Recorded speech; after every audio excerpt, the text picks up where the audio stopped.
The rain was falling in slow sheets that night, the kind that soaked through your coat before you even made it to the car.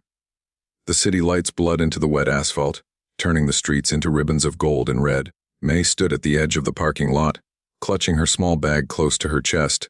She had only been in America for 9 months, but it already felt like she had lived a lifetime here, working double shifts, sleeping little, dreaming less. She was the invisible one, the quiet girl who served coffee in the corner cafe and spoke only when needed.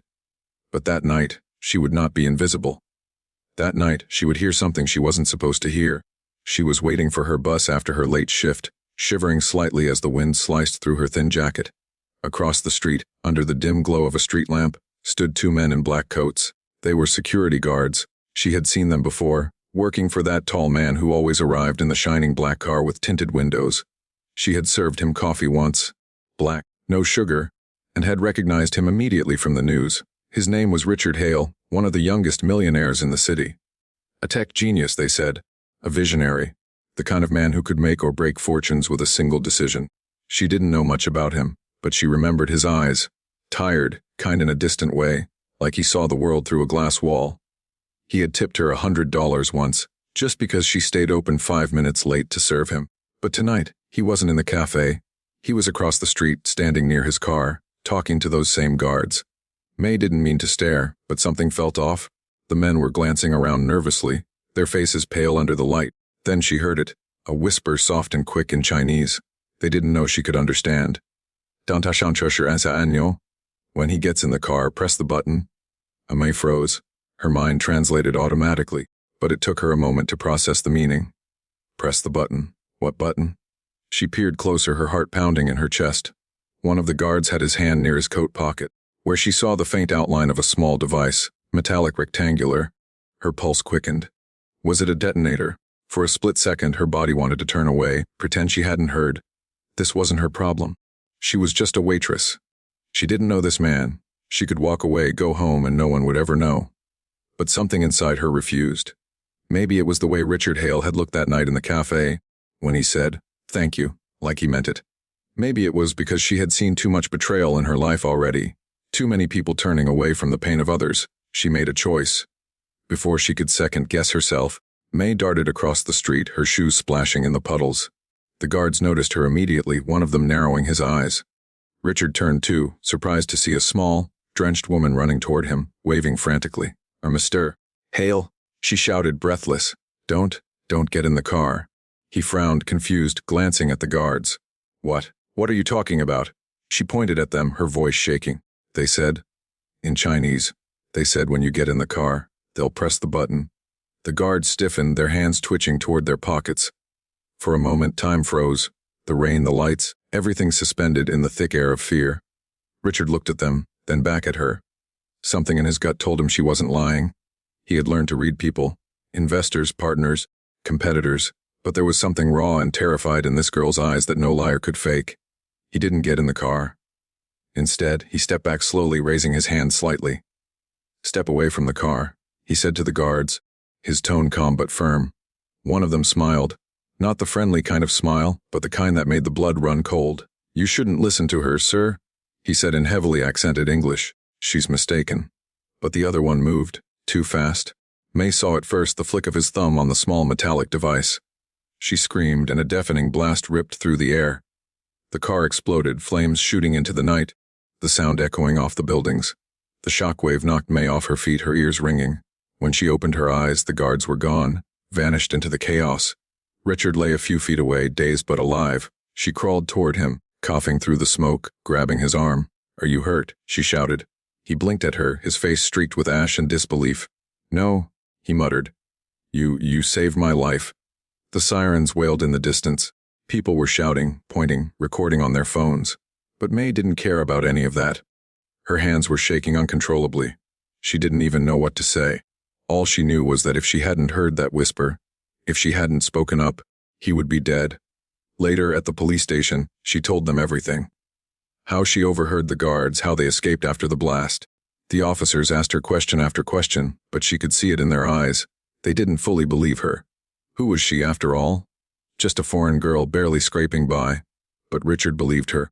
He sat beside her in silence for most of the questioning, his mind racing. He had hired those men through a private security firm. Background checks, references, everything had been clean. But someone wanted him dead, and whoever it was, they were close enough to know his routines, his rotes, his habits. When they were finally released, he turned to her and said quietly, "You can't go back home tonight. They might come after you, too." She shook her head. "I'll be fine." He paused, then said gently, "Please, let me at least make sure you're safe." Well, she hesitated, but the fear was still fresh in her chest. Finally, she nodded. That night, May found herself in the penthouse of one of the richest men in the city. Not as a servant, but as a guest. She stood by the window, staring at the rain as it streaked across the glass. Everything felt unreal. The chandelier above her, the marble floors, the silence between them. Richard sat across the room, nursing a glass of water, his mind somewhere far away.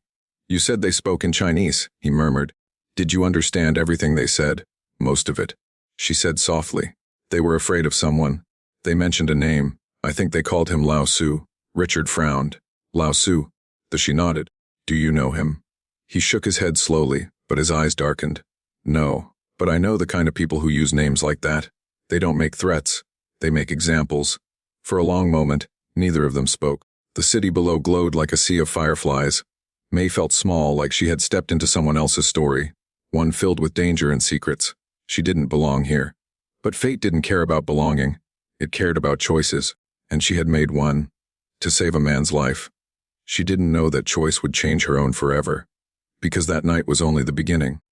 The whispers she heard in Chinese were just the first thread of a much larger web. One that would pull her and Richard into a world of betrayal, loss, and redemption neither of them were prepared for. And as the city slept under the weight of its own secrets, two strangers, one a quiet girl with a past she tried to forget, the other a man with everything to lose, found themselves bound by a single act of courage, an act that would soon reveal that saving a life sometimes costs far more than losing one. Morning came with an uneasy silence.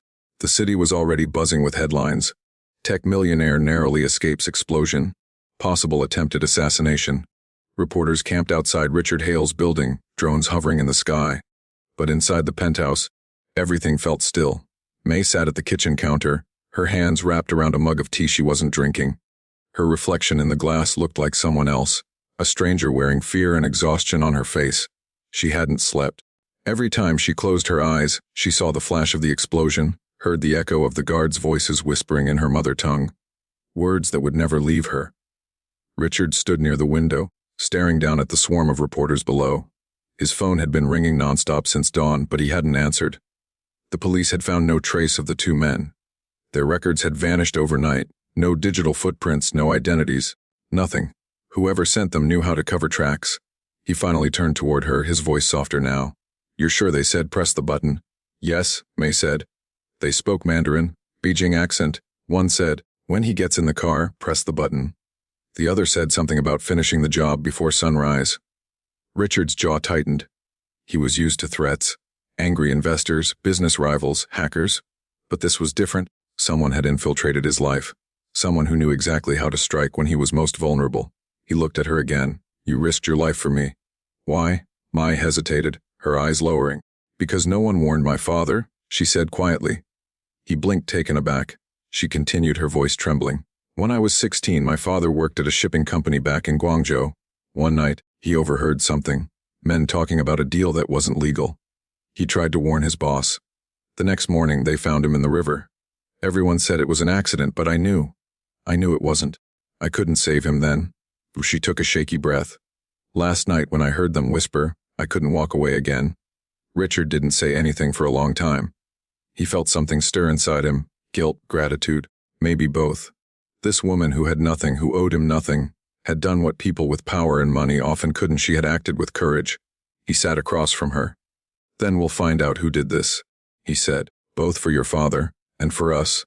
The days passed. The police investigation went nowhere. But Richard wasn't the kind of man who waited for answers. He hired his own team, quiet, skilled people who owed him favors. Me, despite her protests, stayed close. He didn't trust anyone else. She helped however she could, translating files, reading messages, identifying dialects and recordings.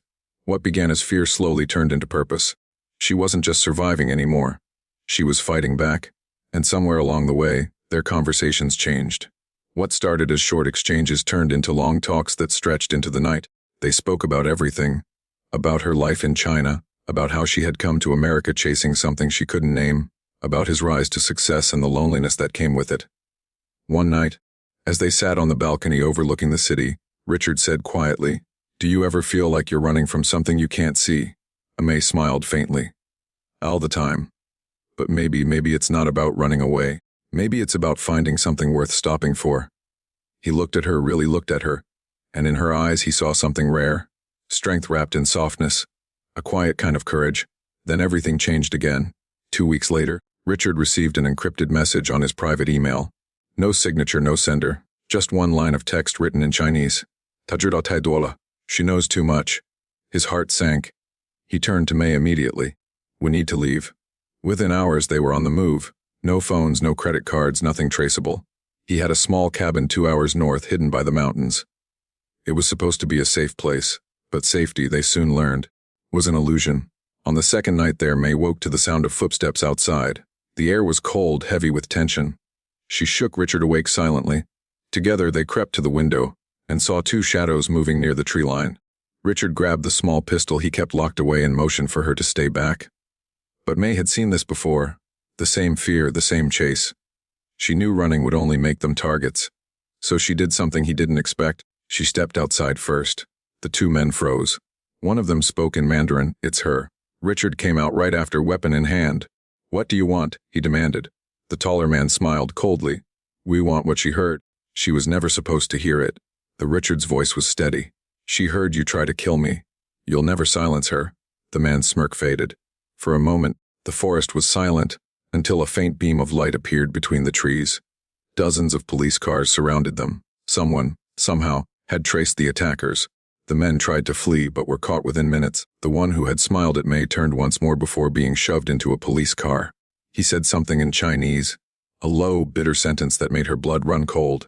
Lao Shu is still watching. After that night, everything happened fast. The men were identified as part of a powerful syndicate operating through corporate contracts, laundering money through fake security firms.